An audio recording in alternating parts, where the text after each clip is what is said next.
Kate. Patricia Schechter here from Portland State University in Oregon with a little pitch for me and my new book for your podcast, Drafting the Past.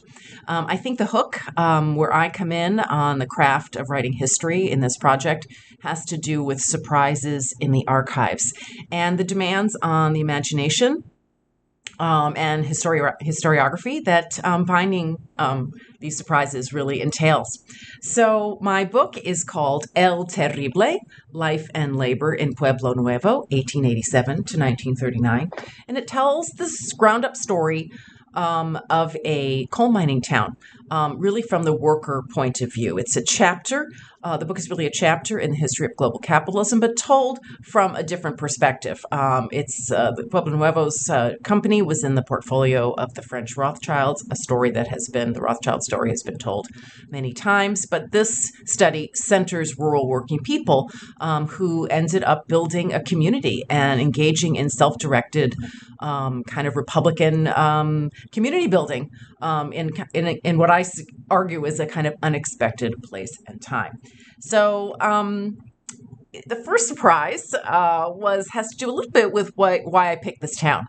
And I picked Pueblo Nuevo del Terrible because of a family connection. My great-grandfather, Jose, was actually a high-placed government official in City Hall during the all-important decade of the 1930s when Spanish society became very polarized, left-right, between Republicans and fascists. And my grandfather's posture on one side or the other of this struggle has always been shrouded in silence and mystery within my family. So that was a driver. But when I got to the archives, surprise, I did not find much about my great-grandfather.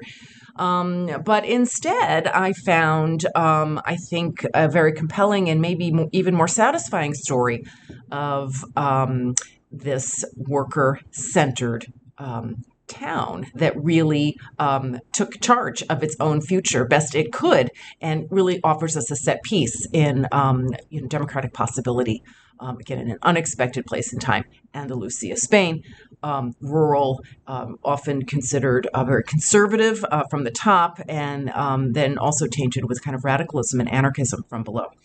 So, surprise, what I ended up finding was a community of everyday people who were builders and not revolutionaries, certainly not destroyers in some of the ways that insurgency kind of took turns at various moments in the early decades of the 20th century in Spain.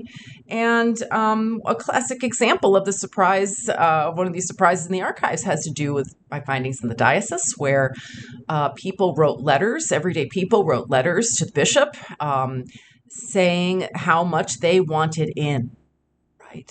So there's a worker community with well-established unions and syndicates, but not anti-clerical, which is almost sort of the bread and butter, right, of kind of Republican and leftist thought and organizing in Spain in this time.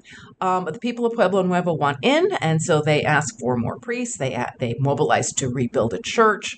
They want a bigger cemetery to bury their dead with dignity, and they really consistently strive to hold the church accountable to their needs as believers, as members of the Catholic community. So that's the first surprise that I had to, follow up and honor and engage with the historiography in that way.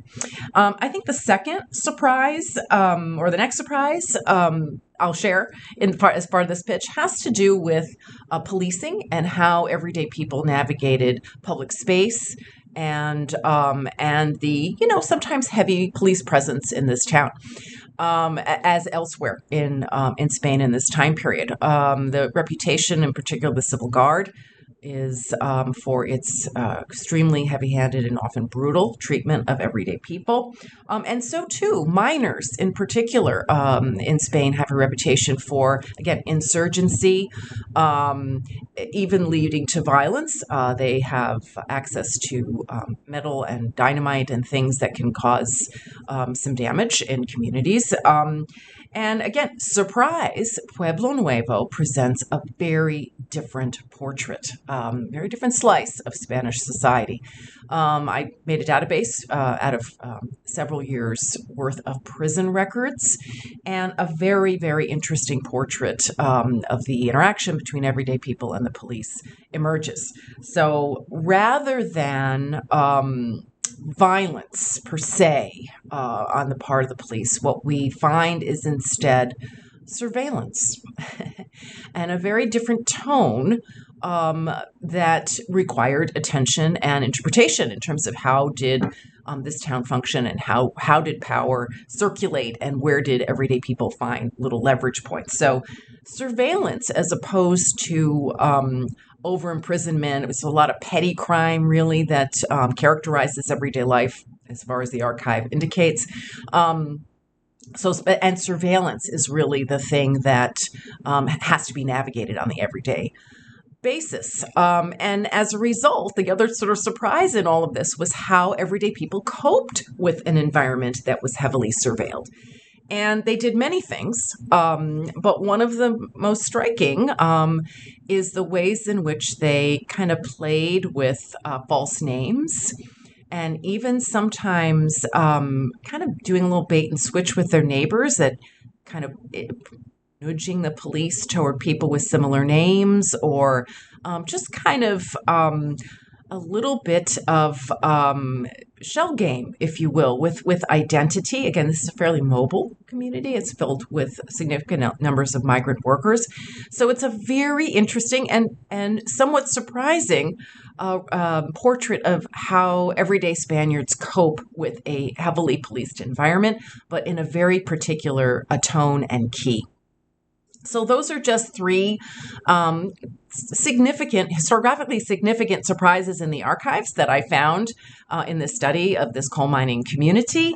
And I think too, I'll just add that I think it's a tale that, again, surprise is very resonant for our own historical moment in the early 21st century, because not only does my book tell the story of the making of kind of this worker-directed republic, if you will, in the coal industry, but it also tells the story of the unmaking of this town by the forces of reaction. And so we see, not in the decade of the 30s under Franco and fascism in the 30s, but in the 1920s, surprise, under Primo de Rivera, under the earlier military dictatorship.